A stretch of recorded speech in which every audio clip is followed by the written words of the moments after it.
Welcome to the Author to Authority podcast. I'm your host, Kim Thompson Pinder. And today we're going to talk about the 3 videos that every business needs. I know you heard the word video and you're like, nope, can't do it, don't want to do it, don't know how to do it. It's too hard, it's too difficult. But I promise you, by the end of today's episode, that you will have a clearer picture on not only which ones you need, but how to do them in a way that's not going to stress you out.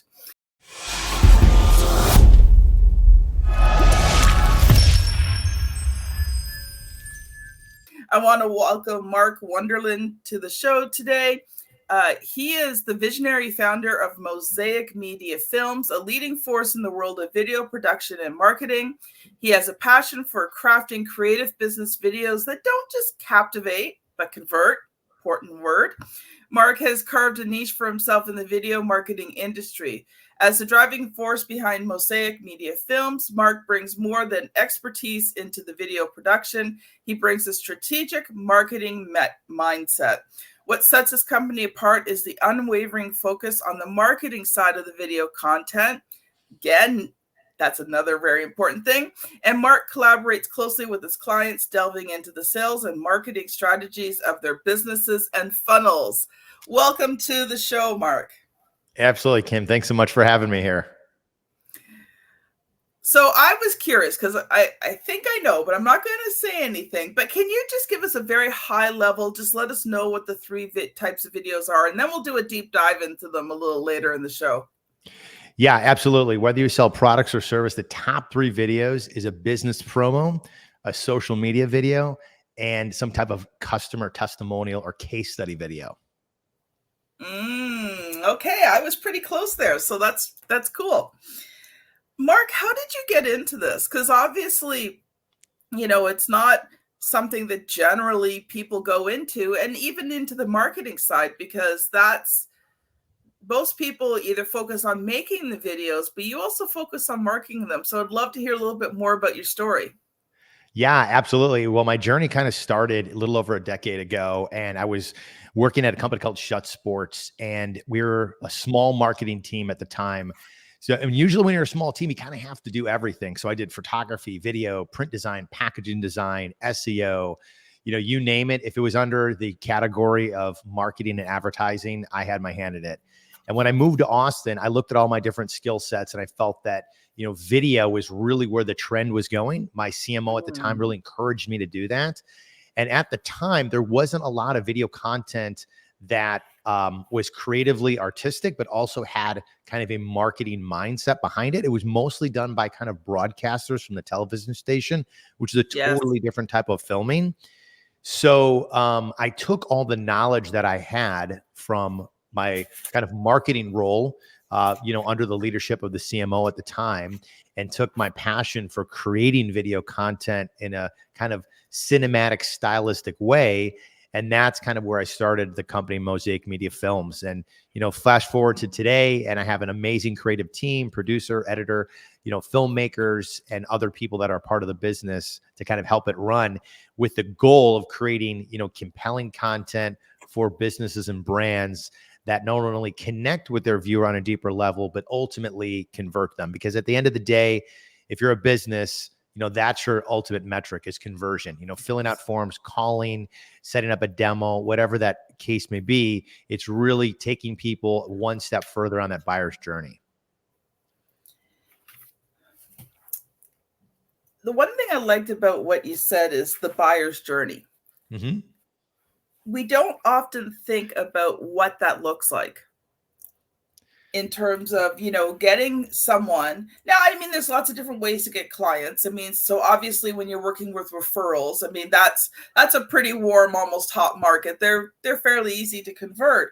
But when you're looking at, going from a cold market, so someone who doesn't know you, never heard your name before, never heard your company name before, has no idea who you are or what you do, it's not the Norm situation from Cheers where you walk in and everybody knows your name. It is a journey.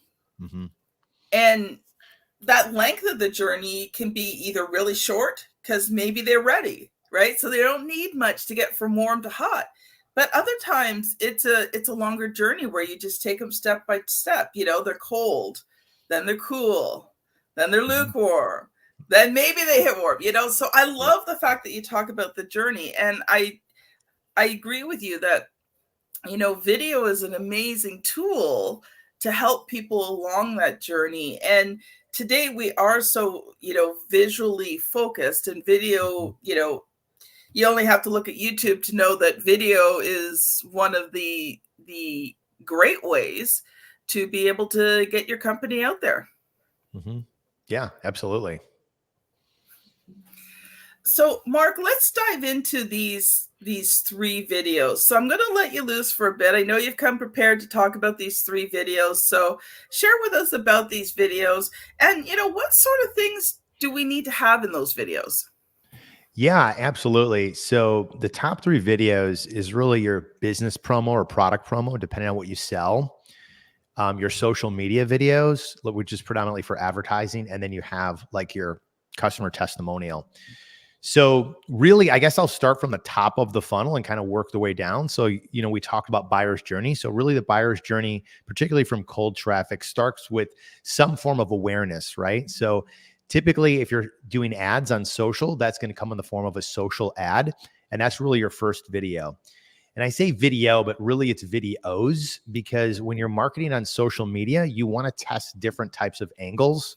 So the angles might be, one angle could be a testimonial, one angle could be a feature, one angle could be the FOMO aspect, another angle could be, a benefit that they're going to get, right? All with their own kind of story, with a hook, content, call to action. Or it could just be educational based. The main thing when you're creating social content, particularly in the ad format, is prior to even doing the video, you want to do some testing ahead of time with images and text so you can validate what's going to work on the video side, because it's a lot easier and faster to do images and text ads and test those and see how they perform before the time, effort, and expense that it takes to create a social ad. So you want to first validate it through images and text with your ads. And then once you've defined kind of what angle is working well or what multiple angles are working well, then you can create the social content from there.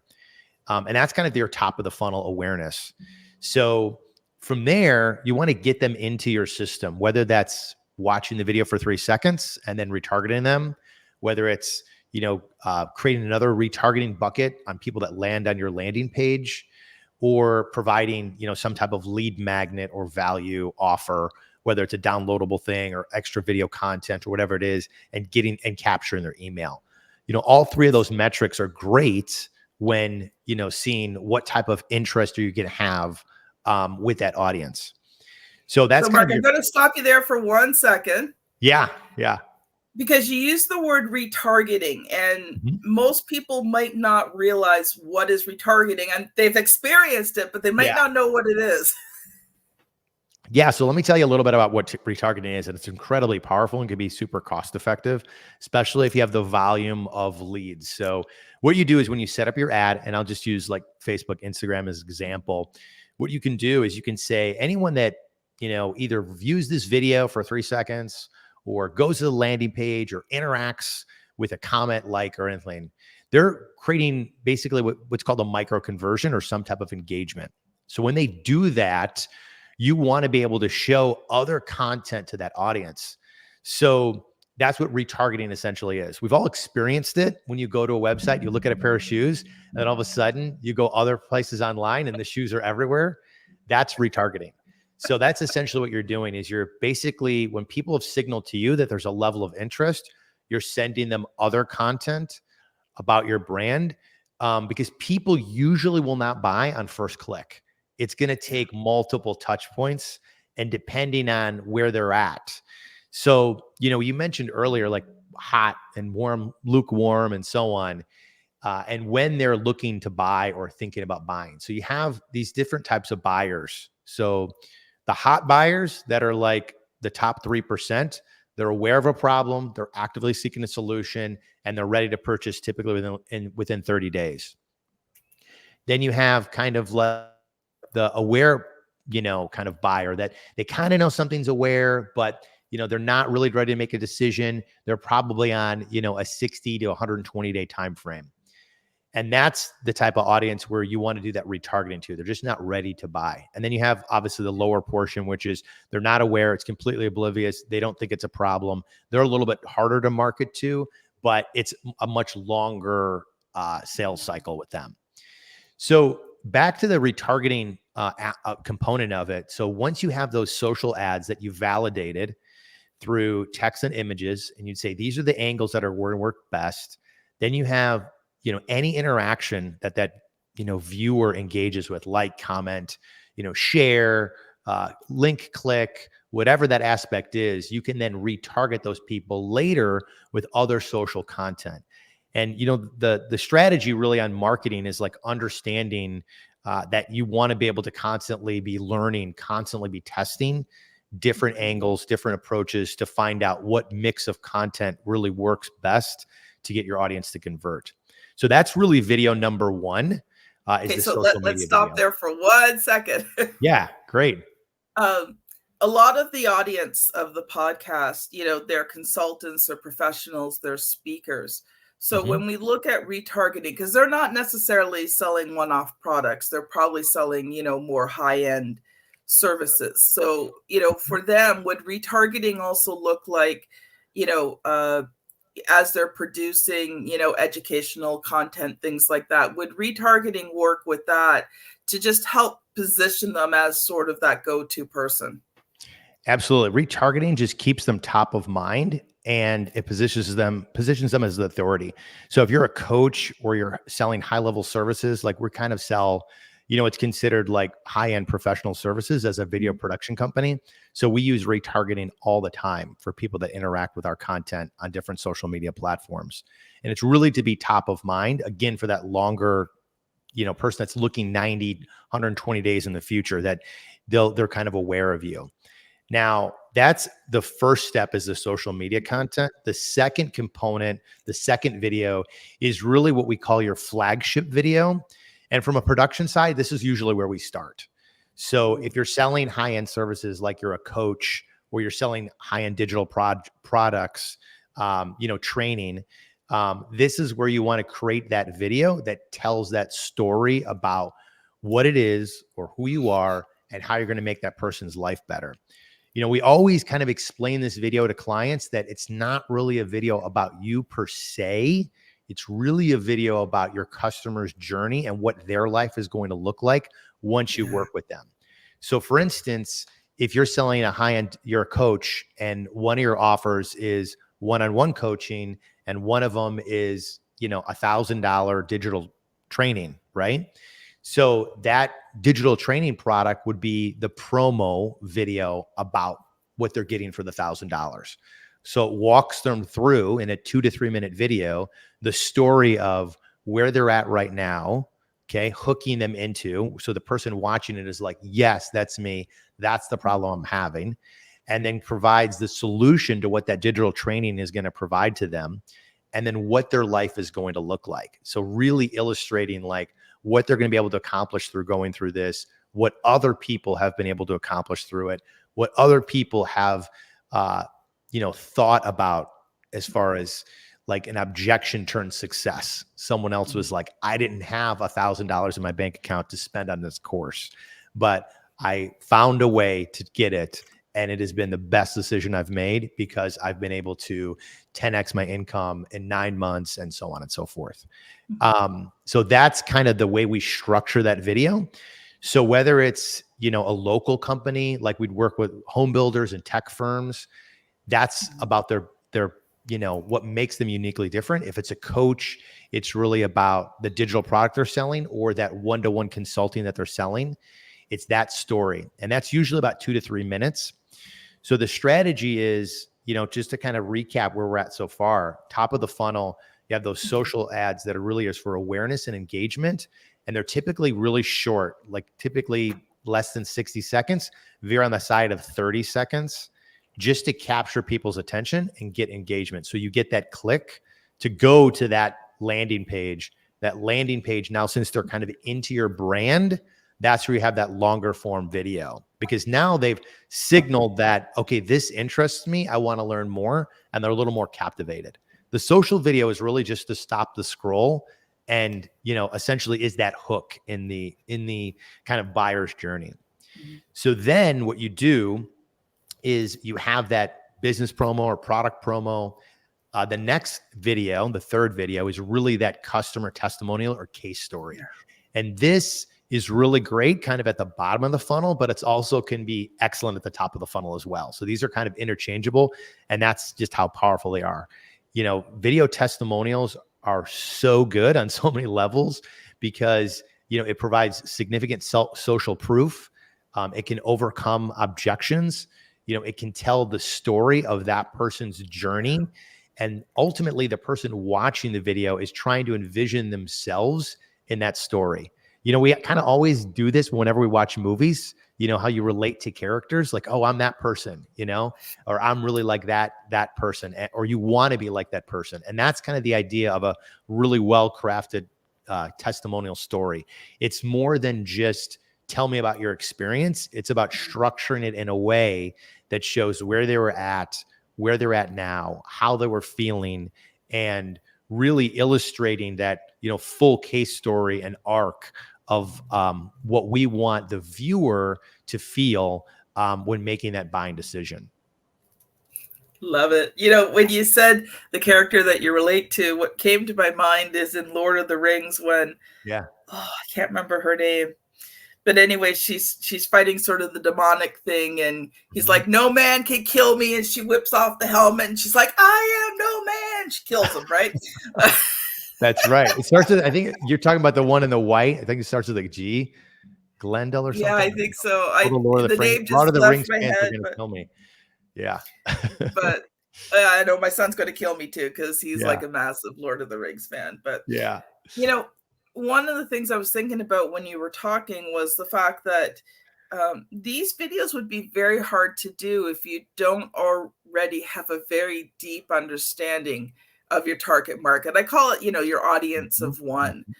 So how important is that to really making these videos effective? Yeah, excellent question.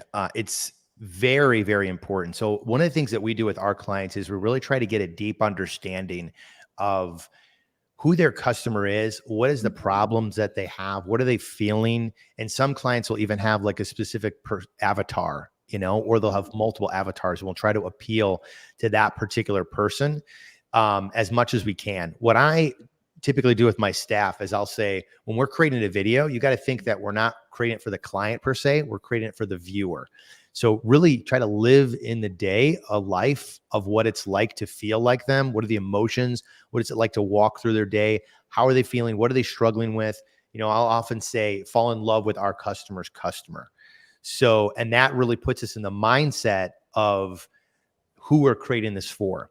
Because we predominantly work with B2B companies, and in a B2B environment, you're not really trying to get tens of thousands of views. You're trying to get targeted views on people that it's going to make the biggest impact for, and you're going to have a high level of conversion. I much would rather get 100 views of targeted eyeballs than 10,000 views of people that are just never going to buy the product. So the focus is really understanding where they're at, that customer, and where they want to be, and then illustrating that in a way that kind of shows them what their experience is going to be like and what their life is going to be like. Last summer I was working with, I started working with a series of specialists. And, one of the specialists I worked with, we did a very deep dive into, my clientele. We created a whole new product around them. And he asked if he could interview some of my clients. So I've got amazing clients. So everyone I asked, they said, yeah, sure. I got to watch the videos of it.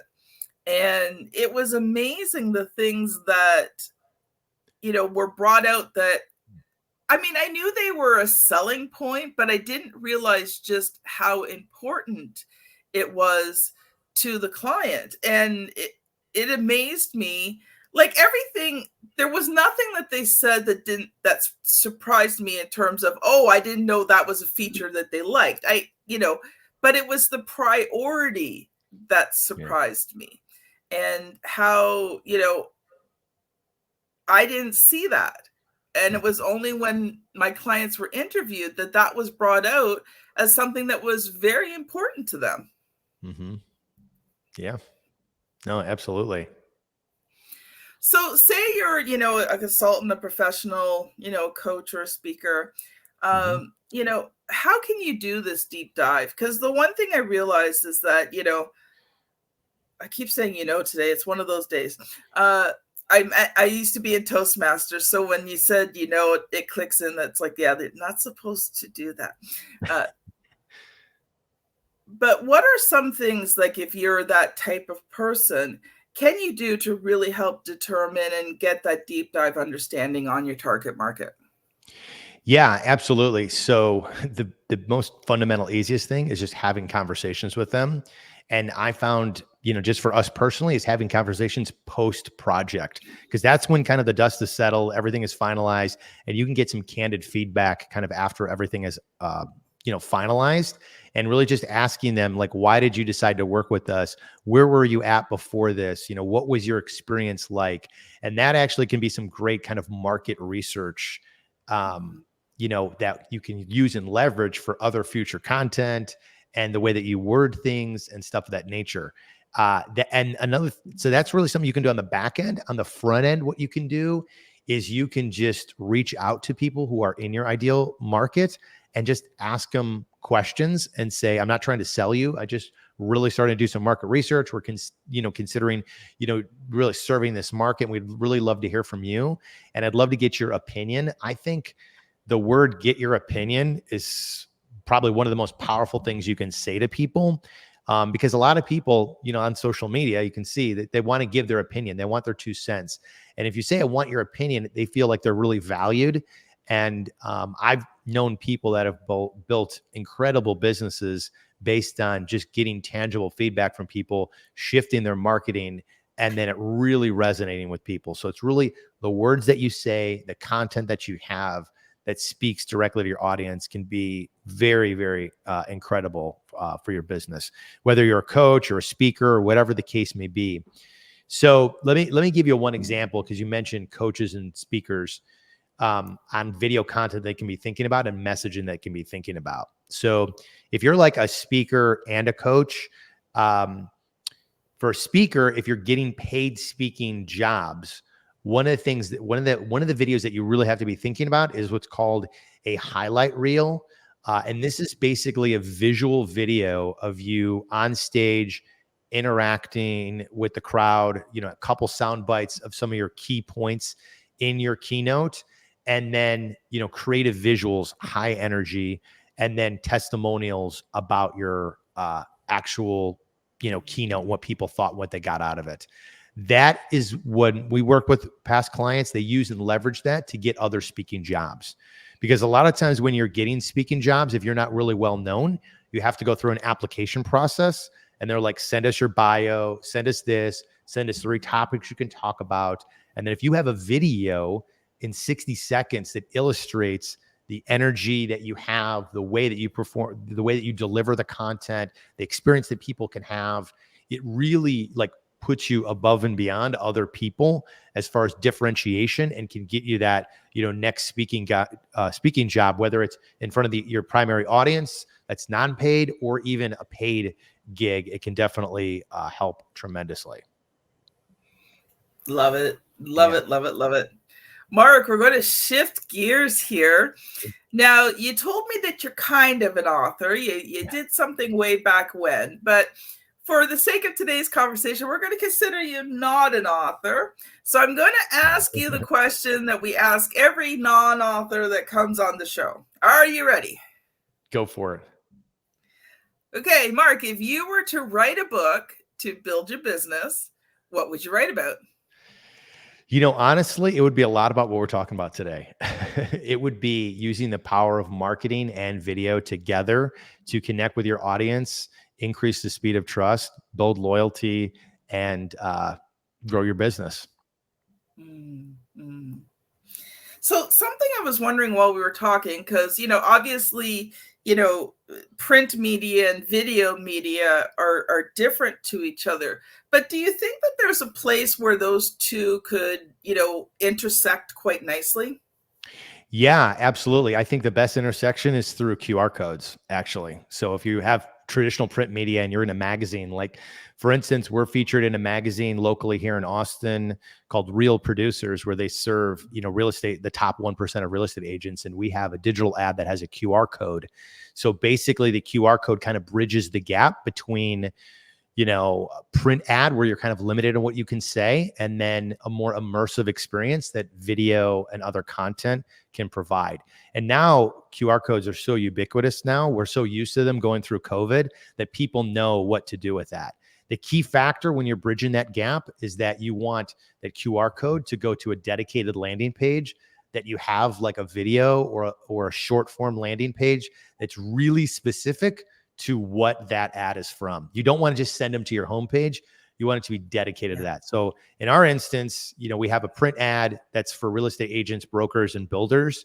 So then that QR code is going to go to a video that, I'm talking about that, in more detail, or giving them an offer to say like, hey, if you want a guide on how you can use and leverage video as an agent, broker, and builder, just download the link right here, so on and so forth.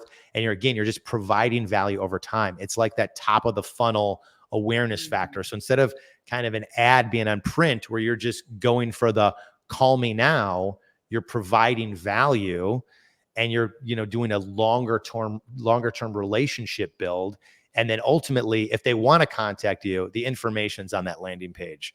If they're ready and they're that 3% that are, like you said, super hot, they will contact you. They'll reach out to you. But really, the call to action is not buy our services. It is, here's more value that we think is really going to help you. And just, here's the information, and provide it to them.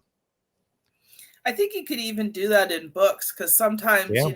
you don't want the chapters super duper long, depending on your target market. And sometimes there's other things you want to say, but they just don't fit in well. And I think that's where, you could provide additional material through videos. And like you said, through the QR codes, and even people like for me, because I've done over 500 podcast episodes. Obviously, for me, I can easily just pop in a QR code to a landing page with a podcast episode. So I don't even have to create new content. I just have to reuse what I've already got there. Yeah, absolutely. And I've seen a lot of authors leverage their book, on a digital side or audio side, as essentially their lead magnet, because they talk about their services and their consulting or their events, the $2,000, $3,000 events, or a $10,000 consulting fee. It's a lot easier to, you get these, it's a lot, there's a higher margin in those type of things, opposed to, the $1 to $2 that you'd make off of a book. So really the book becomes the lead magnet as a tool to upsell people to higher ticketed items, where you can provide a lot more value to them and more one-on-one consulting or, educational content that you're ultimately trying to provide. Love it, love it, love it. Thank you Yeah. so much, Mark. Yeah. Well, it's that time. We're starting to close down the episode. Mark, I would love to give you an opportunity to give a final thought for today. And if you have something that you would like to direct the audience to, now's the time. Yeah, absolutely. So if you're thinking about video and you don't know where to start, whether you're a coach, a trainer, or just a local business, if you go to our website, mosaicmediafilms.com/resources, there's some great, how-to guides, PDF guides, video content, surveys that can really help, get you started on, how to use video, how it's going to work for you, and some great marketing strategies along the way. One final thought? Yeah. Yeah. So I think the final thought is really, if you're thinking about video, the best thing to do is just get started with it. Whether you're, hire a local company or you just do it yourself, the best thing is just start to use and leverage video, because it's an incredible tool in your marketing mix and to help your customers in their buyer journey really get to know you before they know you.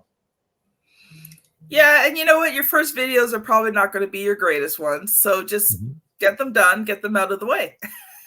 Absolutely. That's so true. It's funny because I look back at when I first started, and if you saw the videos that I did, they're pretty cringy, but taking that first step is the most important thing. Thank you so much, Mark, for being on the show today. Absolutely. Thanks for having me. Audience, where to go to next? I want to direct you to episode 491, Elevate Your Brand with Video Podcasting. And if you're on YouTube, my daughter has placed the thumbnail here on the screen for you to click. If you're on your podcast app, well, I got to be scanning back a little bit, but I promise you that it is a great episode and another one that will highlight how you can use video to build your authority and your business at the same time. Have a great day, everyone, and we'll see you on the next episode. Bye now.